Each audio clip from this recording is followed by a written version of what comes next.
Actually பெரிய பெரிய பணக்கார வீடுகள்லாம் இல்லாமல் ஒரு சில பெரிய வீடுகள்லையும் நான் பார்த்துருக்கேங்க. ஒரு நடுத்தரமான வீடுகள்லையும் பார்த்துருக்கேன். இந்த செடியை வந்து நிறையவே வளர்த்துருக்காங்க. நான் நல்லா பார்த்துருக்கேன். பட் ஆனால் இது எந்த வகையான செடி? இது சப்பாத்தி கல்லி வகையா? இல்லை வேறு எதுவும் ஒரு வகையா? அப்படின்றத நீங்கள் தான் எனக்கு சொல்லணும். ஆனால் எனக்கு இதை பற்றி எந்த ஒரு ஐடியாவும் இல்லைங்க. நான் எப்படி இருக்குது பாருங்களேன், அழகாக நிறைய படம் இருக்குங்க. நான் போகிற வழியில், வீட்டுக்கு போகிற வழியில் தான் பார்த்தேன். அண்ட் இது வளர்க்கலாமா என்னன்றதையும் கொஞ்சம் சொல்லுங்கள்.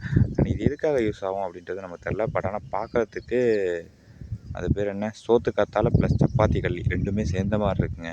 அண்ட் இது எந்த வகையான செடி அப்படின்றத நீங்களே சொல்லுங்கள். அண்ட் குட்டி குட்டியாக தான் நான் பார்த்துருக்கேன். ஆனால் இந்த அளவுக்கு படர்ந்து இவ்வளோ பெருசாலாம் நான் பார்த்ததே இல்லை எந்த ஒரு வீட்லேயுமே. அண்ட் கீழே பிளான்ட் வைக்கிற இடத்துல குட்டியாக வச்சுருப்பாங்க. அது வீட்டு வாசலில் கூட வச்சுருப்பாங்க நிறைய பேர். அண்ட் கீழே யாரும் வச்சு பார்த்ததில்ல. சின்ன சின்னதாக பவுல்ஸ்லேயோ அதுலேயோ ஒன்றில் வச்சுருப்பாங்க. அண்ட் நீங்கள் உங்களுக்கு தெரிஞ்சுன்னா அப்படின்னா மறக்காமல் கமெண்ட் லீவ் பண்ணுங்கள். நானும் தெரிஞ்சுக்கிறேன். Please help me my dear GB squad. And tata bye bye, love you all நண்பர்களே. அண்ட் உங்களுக்கு நம்ம சேனலில் எந்த அளவுக்கு பிடிச்சிருக்குன்றதை மறக்காமல் கமெண்ட் லீவ் பண்ணுங்கள். டாட்டா.